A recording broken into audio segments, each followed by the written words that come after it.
مشہور کی شب کا منظر لکھا سینہ شاہ پابند شاہ خدا، اور شبیر کہتے تھے یہ بارہا ہم کو جانا ہے کل کرنے وعدہ وفا، تم پہ آ جائے گا صبر کا مرحلہ۔ بات ساری سکینہ نے شہ کی سنی، اور جواباً وہ بس اتنا کہتی رہی، اچھا بابا سلانے تو آؤ گے نا، روز چہرہ دکھانے تو آؤ گے نا، اچھا بابا سلانے تو آؤ گے نا، روز چہرہ دکھانے تو آؤ گے نا۔ بول شبیر ہے میری نور نظر، تم کو کرنا ہے اب شام تک کا سفر، تم کو قیدی بنائیں گے اب اہل شر۔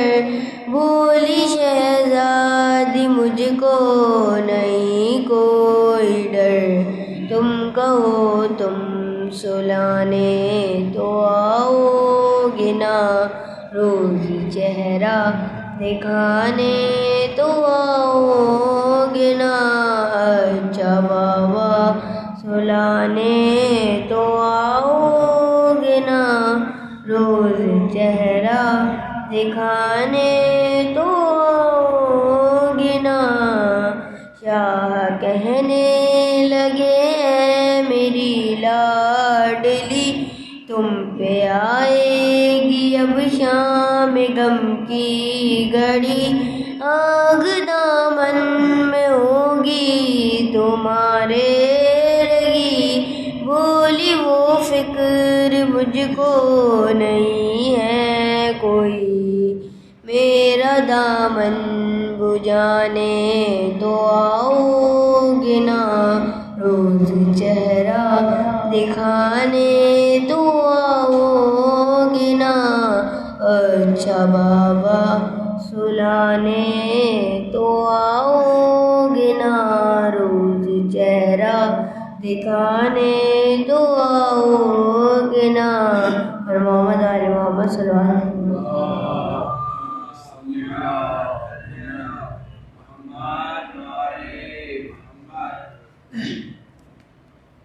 بر محمد و آل محمد صلی اللہ علیہ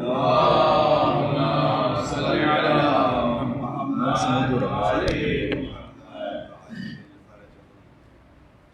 تو نایا غازی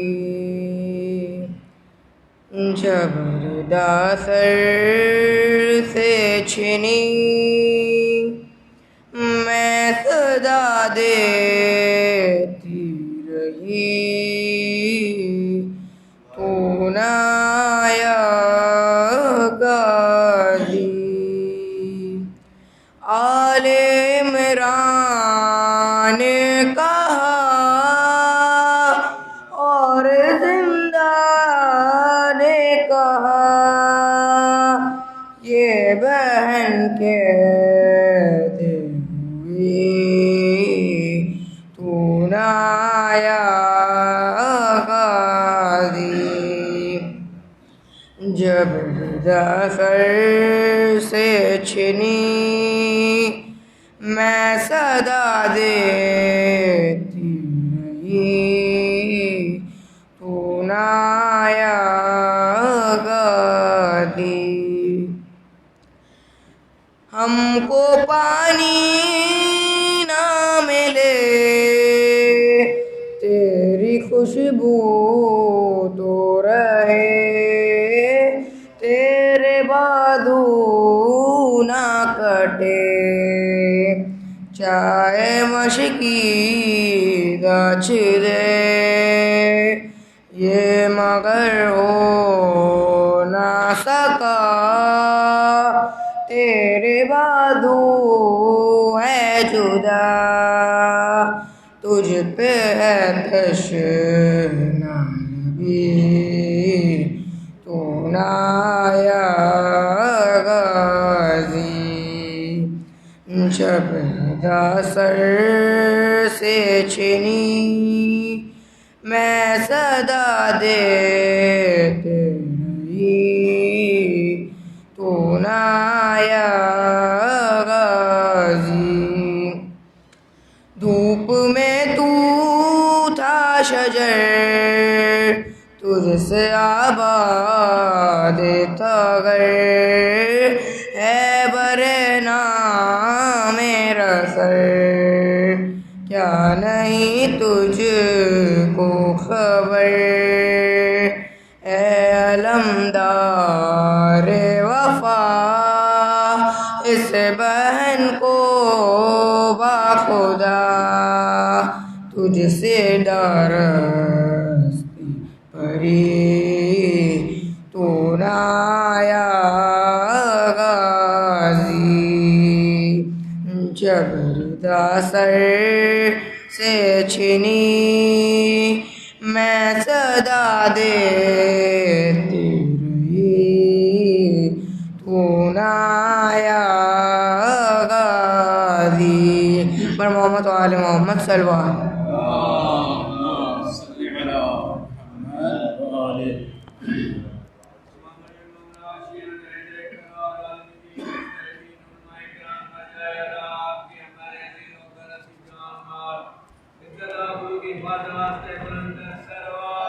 اللهم صل على محمد وآل محمد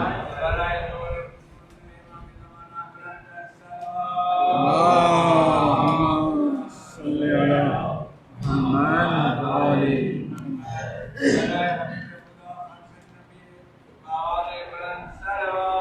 اللهم صل على شہدائے کربلا کے لیے ایک فاتحہ. بسم اللہ الرحمن الرحیم.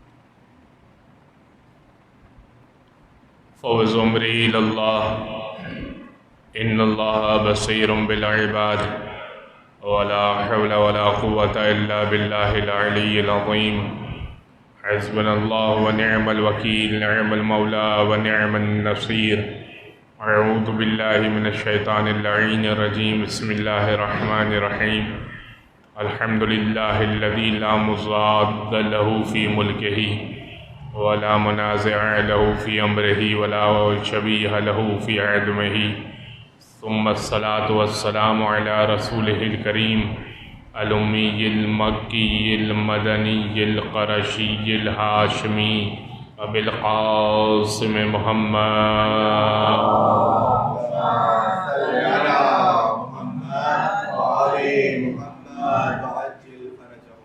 وعلى أهل بيته الطيبين الطاهرين واللعنة الدائمة على أعدائهم أجمعين من يوم ظلمهم وعداوتهم إلى قيام يوم الدين. دعا سلامتی امام زمانہ. بسم اللہ الرحمن الرحیم. اللهم كل وليك الحجة ابن الحسن صلواتك عليه وعلى آبائه في هذه الساعة وفي كل ساعة وليا وحافظا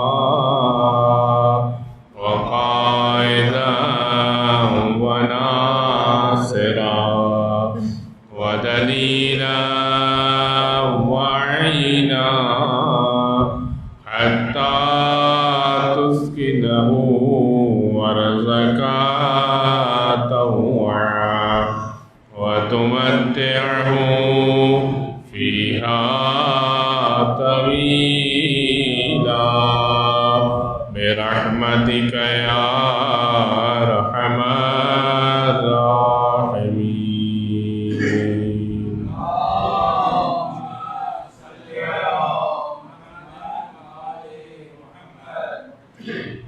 اما بعد فقد قال الله سبحانه وتعالى في محكم كتاب مبين بسم الله الرحمن الرحيم لا يحب الله الجهر بالسوء من القول إلا من ظلم وكان الله سميعا عليما. صلوات على محمد وآل محمد.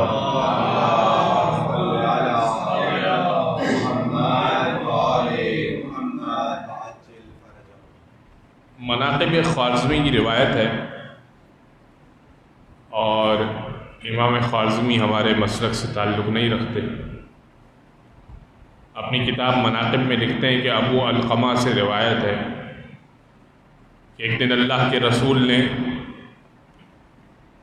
ہم اصحاب کو روک لیا فجر کی نماز کے بعد اور کہا کہ میں تم سے کچھ بات کہنا چاہتا ہوں. سب بیٹھ گئے صاحب. کہا فرمائیے کیا بات ہے. کہا رات میں نے خواب دیکھا اور خواب میں نے اپنے چچا حمزہ کو دیکھا اور جعفر طیار کو دیکھا اور میں نے ان کو بلند مرتبوں پر پایا. تو میں نے ان سے سوال کیا. اب دیکھیں رسول کا خواب جو ہے وہ سچ ہوا کرتا ہے, وحی کی منزل پر ہوا کرتا ہے. یا بنیا انی ارا فی المنام انی اذبحک, اے بیٹا میں نے خواب میں دیکھا ہے میں تجھے ذبح کر رہا ہوں. جو مسلمان نبی کے خواب جیسا بھی نہ ہو سکے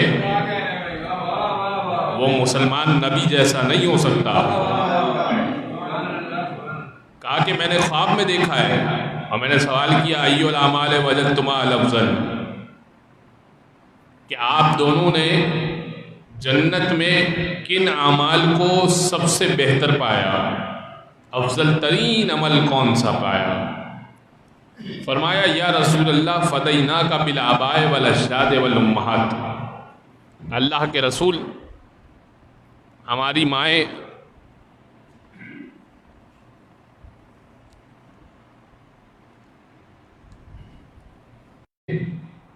آپ پر قربان ہو. 3 اعمال ایسے ہیں جو ہم نے جنت میں سب سے افضل پائے. الصلاۃ علیک, آپ پر درود بھیجنے کو سب سے افضل پایا. صلوات پڑھ دیں محمد علیہ.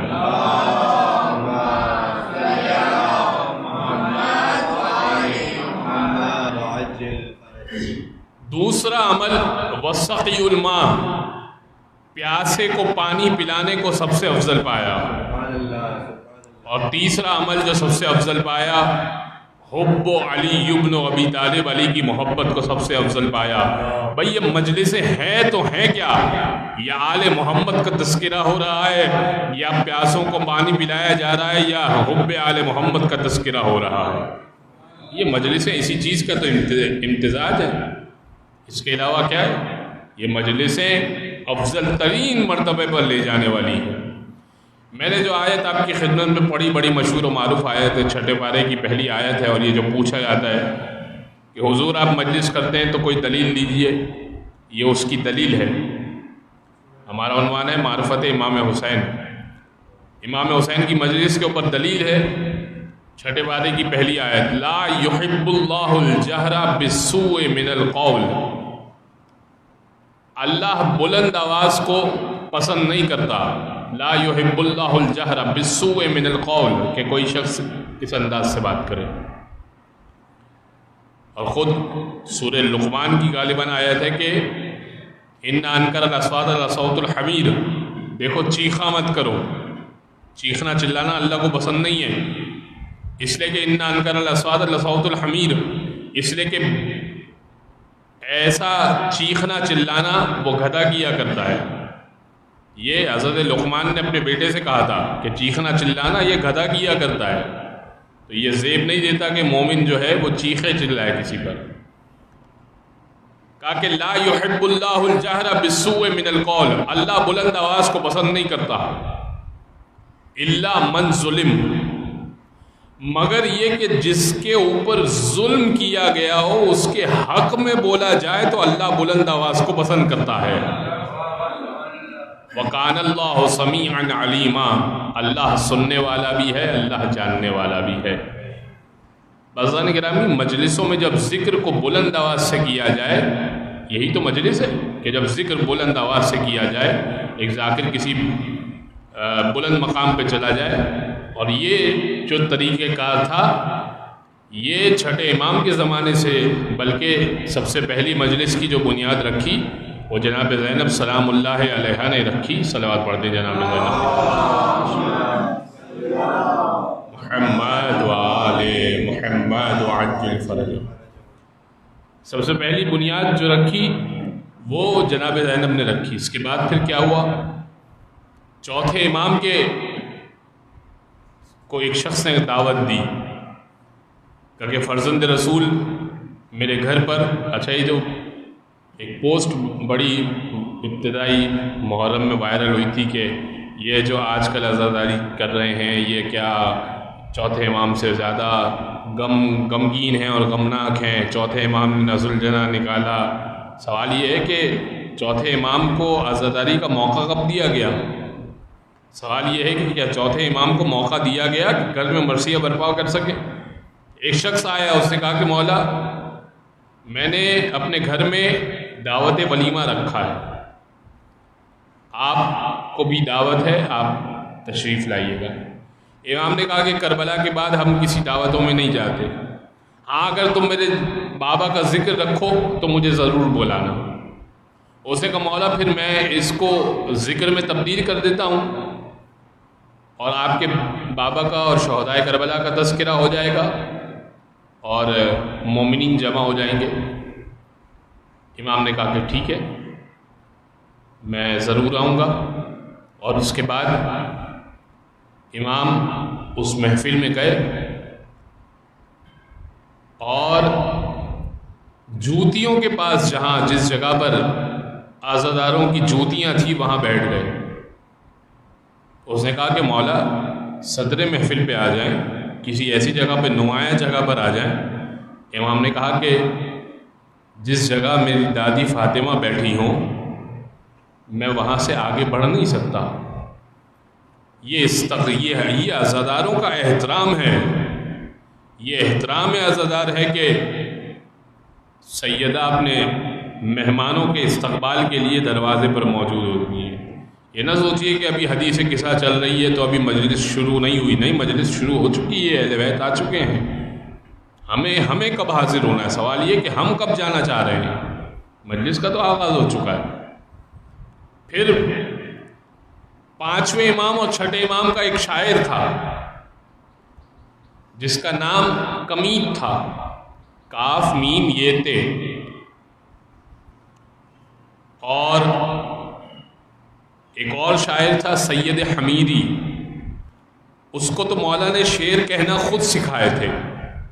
سید حمیری کو شعر کہنا خود سکھائے مولا نے، اور کمیت ان کو شعر کہنا آتے تھے، وہ امام کی بارگاہ میں آتے تھے اور کوئی نہ کوئی مرثیہ سنایا کرتے تھے۔ خود جابر سے روایت ہے، جابر کہتے ہیں کہ آج میں بس اسی پر گفتگو کروں گا کہ مرثیہ گوئی کس انداز سے ہوا کرتی چھٹے امام کے زمانے میں، چھٹے امام سے لے کر آٹھویں امام تک، اور اس کے بعد میں منزل مصائب پہ آؤں گا، ظاہر مجلس مختصر ہے۔ تو جابر بیٹھے ہوئے تھے اور چوتھے امام کی بارگاہ میں ایک شخص آیا اور اس نے کہا کہ مولا میں نے آپ کے بابا کے لیے ایک مرثیہ کہا ہے۔ بلکہ پانچویں امام بیٹھے ہوئے تھے.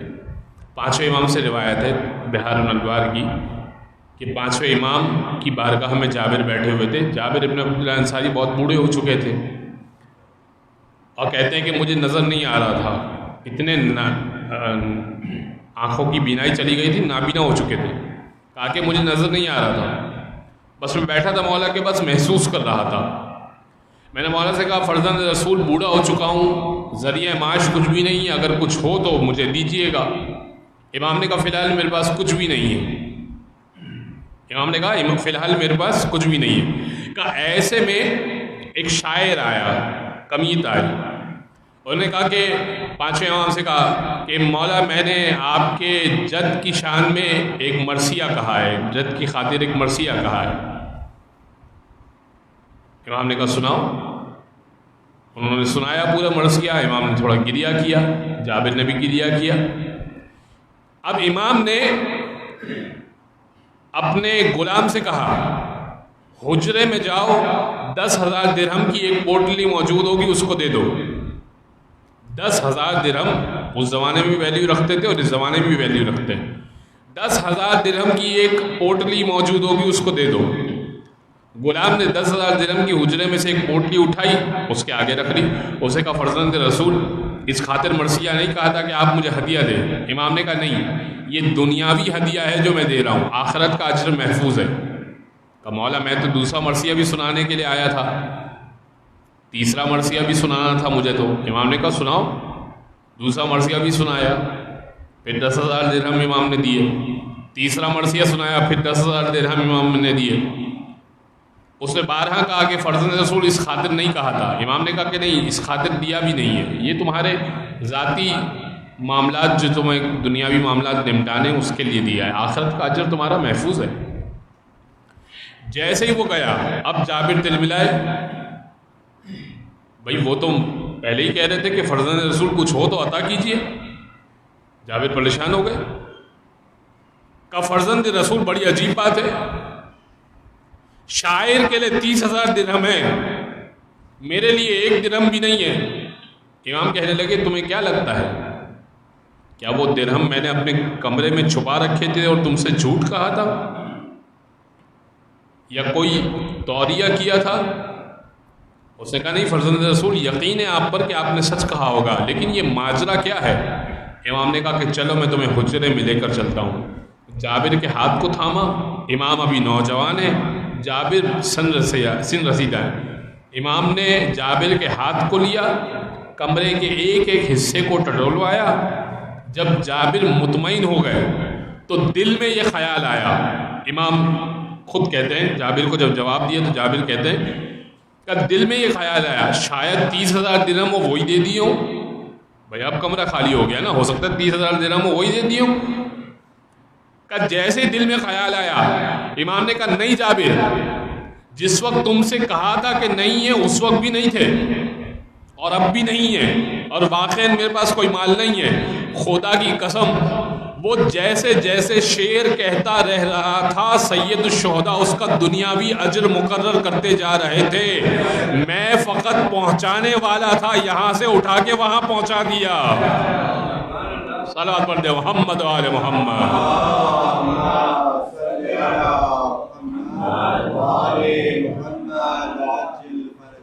یہ 5 امام ہو گئے. چھٹے امام کے زمانے میں کیا تھا؟ وہی شاعر آیا کرتے تھے, بیٹھا کرتے تھے, امام کی خدمت میں مرثیہ پیش کیا کرتے تھے, اور باقاعدہ روایتیں ہیں, اشعار موجود ہیں تاریخ میں کہ کس انداز سے امام کے گھر میں مجلس ہوا کرتی تھی. اور امام سجدے میں جا کر دعا کیا کرتے تھے اپنے رونے والوں کے لیے, مرثیہ کہنے والوں کے لیے, اپنے عزاداروں کے لیے جملہ کہا کرتے تھے وَرْحَمِ السِّرْقَةَ الَّذِي كَانَتْ لَنَا. وہ آوازیں جو ہماری خاطر ہمارے غم میں بلند ہوتی ہیں, اے پروردگار ان آوازوں پہ رحم کرنا. چھٹے امام دعا کر رہے ہیں, ہمارے لیے دعا کیے. اپنے چاہنے والے عزاداروں کے لیے دعا کی. ہم ان آوازوں پہ رحم کرنا جو بلند ہوتی ہیں. حضرت گرامی کبھی مرثی کے دوران گریہ نہ آئے یا مصائب کے دوران گریہ نہ آئے تو بین کیا کریں. بین کرنا ایک الگ چیز ہے، آواز کو نکالنا. امام کہہ رہے ہیں ان آوازوں پر اللہ رحم کرے جو مصائب کے دوران بلند ہوتی ہیں. ساتویں امام کا تو طریقہ کاری بہت مشہور روایت ہے. 8ویں امام سے روایت ہے. 8ویں امام اپنے بابا کے بارے میں کہتے ہیں کہ جب اذا دخل شہر محرم لا یرا ابی ضاحکا، جب محرم کا چاند نمودار ہوتا تھا کوئی میرے بابا کو ہنستا ہوا نہیں دیکھتا تھا. چہرہ پرملال ہوتا تھا، پورا لباس سیاہ ہوتا تھا. کل میں عرض کر چکا سیاہ لباس کے اوپر، پورا لباس سیاہ ہوتا تھا. اور جب عاشور کا دن آتا تھا تو اس قدر گریہ فرماتے تھے جیسے گھر میں میت ہو چکی ہو. امام موسیٰ کاظم کا طریقہ کار تھا. امام موسیٰ کاظم کو اتنا موقع نہیں مل سکا، لہذا امام موسیٰ کاظم اپنی سیرت سے بتاتے تھے کہ اس انداز سے عاشورہ کو بابا کرنا ہے. 8ویں امام کا تو پورا چیپٹر ہے کل انشاءاللہ. اب وقت بالکل تمام ہو گیا، میں ایک روایت آپ کی خدمت میں پیش کر دیتا ہوں. 8ویں امام کے زمانے میں یہ جو ہم عشرہ مناتے ہیں اس کی دلیل کیا ہے؟ اہل سنت کے حوالوں سے تو عرض کرتے ہی رہتے ہیں، لیکن ہمارے پاس کیا دلیل ہے؟ یہ جو عشرہ یکم سے لے کر 10 محرم تک جو ہم مجالس بابا کر رہے ہیں، اس کی کیا دلیل ہے؟ ایک مجلس ہو، 2 مجلس ہو، 3 مجلس ہو، کتنی مجلسیں ہوں، پورا ایام ازا. یہ 8ویں امام کی سنت تھی کہ پہلی محرم سے ان کے گھر میں مجلسیں شروع ہو جاتی تھی. 8ویں امام کے گھر میں مجلسیں ہوتی تھیں، اور یہ نہیں کہ فقط مرد حضرات کی مجلسیں ہوا کرتی تھی. امام موسیٰ کاظم کی تقریباً 35 بیٹیاں تھیں، وہ بھی شامل ہوا کرتی تھیں ان مجلسوں میں. تو یہ جو لیڈیز جینٹس کی مجلسیں ہیں یہ 8ویں امام کے دور میں سے شروع ہوئی ہے. کوئی ہم نے نئی کوئی اختراع نہیں کی ہے، 8ویں امام نے ہمیں سیرت اور سنت دے کر گئے ہیں. دیوبل خزائی آتے تھے. اچھا اس زمانے میں ابھی بھی آج کل بھی مرثیہ تحت اللفظ ہوتا ہے کہ تحت اللفظ میں مرثیہ پڑھتے ہیں اور بس مجلس تمام ہو جاتی ہے. بہت سارے علاقوں میں اردو اسپیکنگ علاقوں میں ہوتا ہے. خواجہ برادری کو تو شاید پتہ ہی نہ ہو کہ تحت اللفظ مرثیہ تحت اللفظ ہوتا کیا ہے، لیکن مرثیہ تحت اللفظ کی مجلس ہوتی ہے کہ بس وہ مین انیس کا کوئی مرثیہ نکالا، مرزا دبیل کا کوئی مرثیہ نکالا، اسے تحت اللفظ میں پڑھ دیا اور بس لوگوں نے گریہ کر لیا. یہ مجلس کا ٹرینڈ کس نے دیا؟ یہ مجلس کا طریقہ کار کس نے دیا؟ یہ مرثیہ تحت اللفظ کا طریقہ کار مولانا رضا نے دیا. دیوبل آتے تھے، امام کہتے تھے ہاں کون سا مرثیہ کہا تم نے، سناؤ ہمیں. اور ایک دن دیوبل آئے، مرثیہ کہا، پہلی محرم تھی، مرثیہ کہا. مرثیہ کہنے کے بعد امام نے کہا کہ کل میں انشاءاللہ مرثیہ پیش کروں گا، اگر توفیق و تائید ہوئی، اور اگر بات کسی اور طرف نکل گئی تو پھر انشاءاللہ پھر وہ رہ جائے گی، لیکن میں انشاءاللہ کوشش کروں گا پیش کروں. دیوبل نے جیسے ہی مرثیہ پیش کیا، مرثیہ تمام ہوا، امام نے کہا دیوبل بیٹھ جاؤ، ابھی مجلس برخاست نہیں کرنے. حجرے میں گئے. اچھا ایک ایک سیگمنٹ جو ہے نا یہ مجلس کا، ذاکر، مرثیہ خواں، نوا خوانی، ہدیہ جو ذاکرین کو ہدیہ دیا جاتا ہے، نیاز، تبرک، زیارت و سلام، ماتم، ایک ایک سیگمنٹ یہ سیرت اہل بیت اطہار سے ثابت شدہ ہے جو ہم کرتے ہیں. کل میں انشاءاللہ زیارت و سلام کے اوپر گفتگو کروں گا کہ کس انداز سے زیارت و سلام ہمارے لیے امپورٹنس رکھتا ہے اور تبرک کی کیا حیثیت تھی ائمہ اطہار کے زمانے میں. کہا دیوبل بیٹھ جاؤ. دیوبل بیٹھ گئے. اب مولانا اعظم مستورات کے حجرے کی طرف گئے. ابھی معصومہ قم پروردگار ہم سب کو زیارت نصیب فرمائے. ان کی زیارت ایسی، اللہم صلی علی محمد و علی محمد، ان کی زیارت ایسے ہی ہے جیسے سیدہ زہرا کی زیارت. روایت کا جملہ ہے، ان کی زیارت ایسی ہے جیسے سیدہ زہرا کی زیارت ہو. جناب بھی معصومہ قم سے کہا کہ میرے شاعر کو دینے کے لیے کچھ ہے. جناب بھی معصومہ قم نے اپنی بالیاں اتاری اپنے گلے کا گلوبند اتارا، اور اس وقت جس بیوی کے ہاتھ میں کوئی کنگن تھا، کوئی گلوبند تھا، کوئی بالی تھی، وہ امام نے اچھا خاصا سونا جمع کیا اور پھر اپنی آبا اتاری، اس سونے کو اس آبا کے اندر ڈالا، پوٹلی بنا کر دیبل کے آگے رکھ دی۔ دیبل خزائی مولا کے شاعر کا نام تھا، دیبل کے آگے رکھ دی۔ کا فرزند رسول، اس واقعے کو میں کل مکمل کروں گا، یہ واقعہ بڑا طویل ہے۔ کا فرزند رسول اس خاطر سمجھنا کہ آخرت کا اجر چلا جائے گا، یہ تمہارا دنیاوی اجر ہے۔ ایک مرثیہ کہنے پر اس قدر عنایت کیا امام نے۔ خیر پھر دیبل نے ایک اور بھی خواہش ظاہر کی کہ مولا اگر ہدیہ دینا چاہتے ہیں تو مجھے کیا دیجیے، وہ انشاءاللہ کل میں آپ کی خدمت میں پیش کروں گا، اور پھر اس کا پورا ایک طویل واقعہ ہے۔ لیکن یہ نیاز، یہ تبرک، یہ مرثی، یہ مجلس مرثی، رقت آئے یا نہ آئے، اٹینڈ کیا کرے اس کو، اسے کہ سنت ہے۔ عزیزان گرامی، جو میں نے عرض کیا کہ سیدہ کا بھی معصومہ کم کی زیارت سیدہ کی زیارت کے برابر ہے، مگر سیدہ کی ذات اتنی مخفی ہے، اتنی پوشیدہ ہے، اور ظالموں نے اس قدر ظلم کیا کہ سیدہ کی قبر تک انسان نہیں جا سکتا، مومن نہیں جا سکتا، مگر اس زمانے کے اصحاب جانتے تھے کہ سیدہ کا مقام کیا ہے، جید اصحاب جانتے تھے، حتیٰ کہ دشمن جانتا تھا کہ سیدہ کا مقام کیا ہے۔ ابھی تو اس نے اتنے مظالم، حدیث میں ہے جتنا تمہارا مرتبہ بلند ہوگا اتنے مصائب تم پر آئیں گے، چوتھے امام کی حدیث ہے۔ اسی لیے جب حر نے لجام فرس میں ہاتھ ڈالا تھا تو امام نے جملہ کہا تھا نا، حر نے 2 محرم کو مولا پہنچے کربلا، کہ عباس بنی اسد والوں کو بلاؤ، بنی اسد والے آئے، کہ یہ زمین آپ کی ہے؟ کہا فرزند رسول ہماری زمین ہے۔ کہا یہ ہمیں بیچ دیجئے؟ کہا فرزند رسول ایسے ہی لے لیجئے؟ کہا نہیں، میں خریدنا چاہتا ہوں، کچھ دن بعد ہمارے لاشیں یہاں پر ہوں گے، میں زمین خریدنا چاہتا ہوں، میں اپنے لیے لینا چاہتا ہوں۔ بنی اسد سے زمین خریدی، پھر کہا اب میں تمہیں یہ تحفے میں دے رہا ہوں۔ کہا مولا آپ نے قیمت ادا کر دی، آپ کی ہو گئی زمین؟ کہا نہیں، اب میں تمہیں تحفے میں واپس کر رہا ہوں، لیکن 3 شرطیں ہیں میری۔ کہا مولا آپ ویسے ہی شرط بیان کر دیتے۔ کہا بنی اسد والوں، کچھ دن بعد ہمارے لاشیں تپتی ریت پر پڑے ہوں گے، ان کو دفنانے والا کوئی نہیں ہوگا، اگر ہو سکے تو ان لاشوں کو دفنا دینا۔ کہا مولا دوسری شرط؟ مولا ہم مسلمان ہیں، ہم دفنا دیں گے۔ کہا مولا کوئی دوسری شرط ہے؟ کہا دوسری شرط بھی ہے۔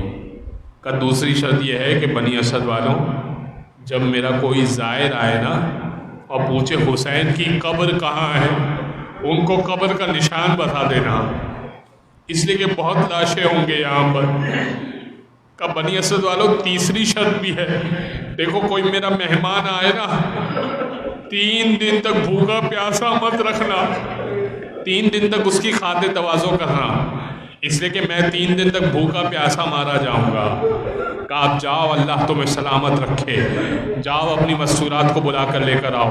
عورتیں آئی، کہا دیکھو میں جناب زینب کا بھائی ہوں۔ کہا ہاں آقا ہم پہچانتے ہیں۔ کہا میں فاطمہ کا لال ہوں۔ کہا آقا پہچانتے ہیں۔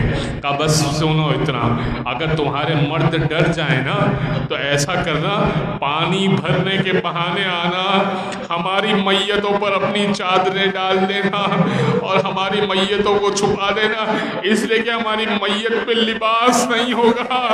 ایک مرتبہ کا جاؤ اللہ تمہیں سلامت رکھے، اپنے بچوں کو بھیجو۔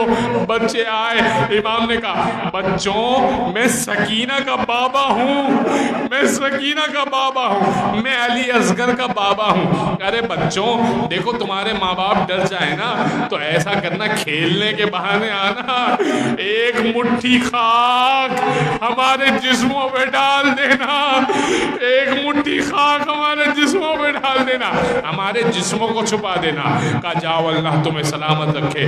بنی اسد والے چلے گئے۔ بس ایک مرتبہ حر نے لجام فرس میں ہاتھ ڈالا، کہا کہ آپ رک جائیے، آپ کو یہاں سے آگے جانے کی اجازت نہیں ہے۔ امام نے کہا حر سقلت کا امو کا یا حر تیری ماں تیرے غم میں بیٹھے، یہ تو نے کیا حرکت کی ہے؟ اس نے بہت سوچا، سوچنے لگا امام نے کیوں کہا یہ جملہ؟ امام نے اسی لیے کہا نا تاکہ وہ بھی سوچے کہ کہاں میری ماں، کہاں امام حسین کی ماں۔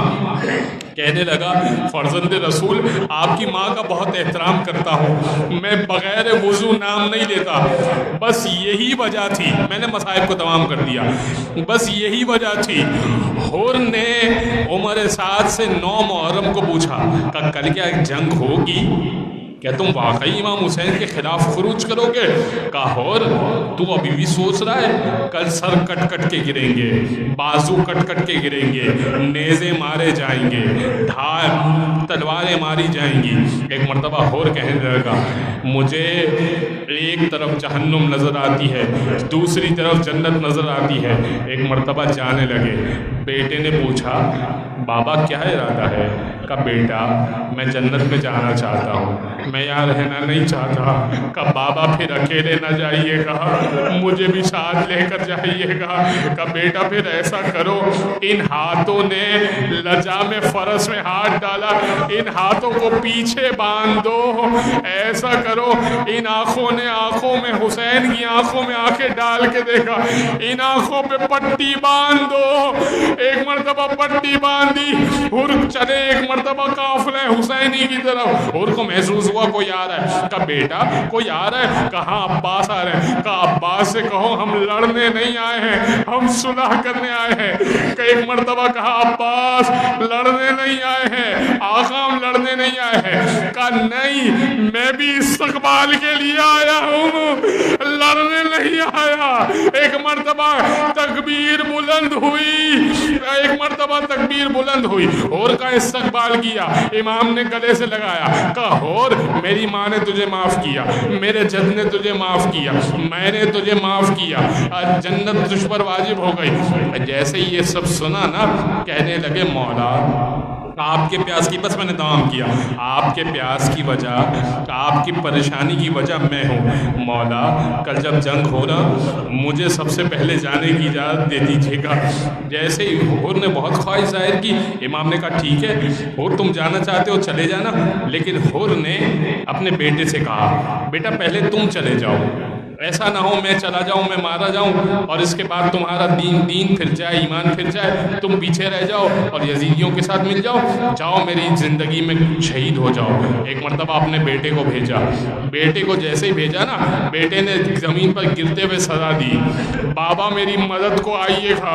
ایک مرتبہ حر پہنچے، دیکھا حسین کریم آقا بیٹھے ہوئے ہیں، گود میں حر کے بیٹے کا سر موجود ہے۔ کہا حر جاؤ یہاں پہ سے چلے جاؤ۔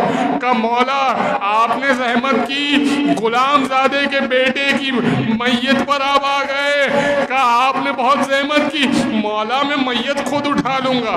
کہ نہیں حر بوڑھے باپ اور جوان کی میت کا مسئلہ ہے، بوڑھا باپ جوان کی میت نہیں اٹھا سکتا، بہت مشکل کام ہے، اور یہ کام میں کر لوں گا، خیمے میں جاؤ۔ لیکن اصل عاشور علی اکبر نے سزا دی تھی، کوئی نہیں تھا جو حسین کو کہتا بوڑھے باپ جوان کی میت کا معاملہ ہے، حسین خیمے میں جائیے میں آپ کے بیٹے کو اٹھا لوں گا۔ الا ولعنت اللہ علی القوم الظالمین، سيعلم الذين ظلموا على محمد أيام ينقلبون صلی اللہ علیہ یا معبد اللہ وعلى الأرواح التي حلت بفنائك عليك مني سلام الله أبدا ما بقيت وبقي الليل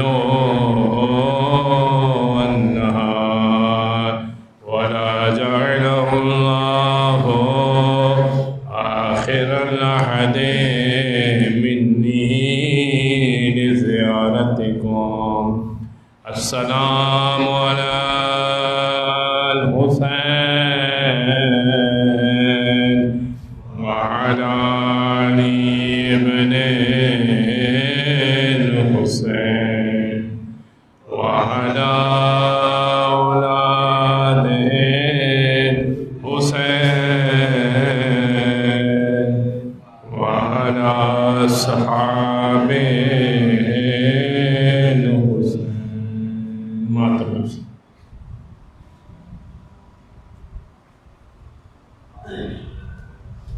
يا حسين يا حسين يا حسين يا حسين يا حسين يا حسين يا حسين. خیر کرے خدا خیر کرے، خیر کرے خدا خیر کرے. اس طرف ظلم کے آما تا زمانے والے، اس طرف سارے محمد کے گھرانے والے. کون کس کا ہے طرفدار؟ خدا خیر خیر کرے خدا خیر کرے. کربلا ہو گئی تیار خدا خیر کرے. یہ قیامت کے ہے آثار خدا خیر کر، خیر کرے خدا خیر کر. روز عاشور ہواؤں سے برستا ہے لہو، لٹ گئی کس کی یہ سردار خدا خیر کرے. خیر کرے خدا خیر کرے، خیر کرے خدا خیر کرے. کربلا ہو گئی تیار خدا خیر کرے. اے قیامت کے آثار خدا خیر خیر کرے خدا خیر. وہ جو گھوڑے سے گرا ساتھ گرے مشق و علم، نہ علم ہے نہ علمدار خدا خیر خیر کرے خدا خیر کرے، خیر کرے خدا خیر کرے. برحمت علیہ وسلم. اللهم صل على محمد وآل محمد. متوجہ سے صلی اللہ علیہ یا ابا عبد اللہ، صلی اللہ علیہ یا ابا عبد اللہ، صلی اللہ علیہ یا ابا عبد اللہ. السلام علیکم یا ابن رسول اللہ، السلام علیکم یا ابن علی امیر المؤمنین، السلام علیکم یا ابن فاطمة الزہراء السیدۃ نساء العالمین، السلام علیکم یا ابن خدیجۃ الکبریٰ ام المؤمنین والمؤمنات. السلام علی الحسین وعلی علی بن الحسین وعلی اولاد الحسین وعلی اصحاب الحسین. السلام علیکم یا ابو الفضل العباس ابن امیر المؤمنین.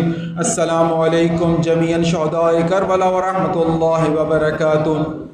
آقای غریبان، مولای بیکسان، بادشاہ خراسان، زامنان یتیمان، السلام علیکہ یا شمس الشموس وانیس النفوس، ایها المدفون بعز التوس، یا ابا الحسن یا علی ابن موسى الرضا، راز بالقدر والقضاء ورحمة الله وبركاته.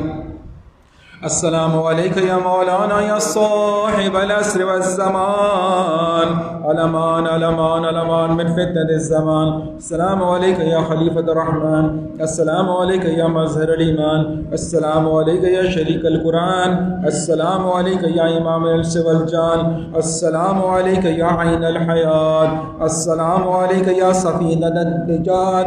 سيدي أجل الله تعالى فرجك وسهل الله تعالى مخرجك وزهورك ورحمة الله وبركاته. بسم الله الرحمن الرحيم.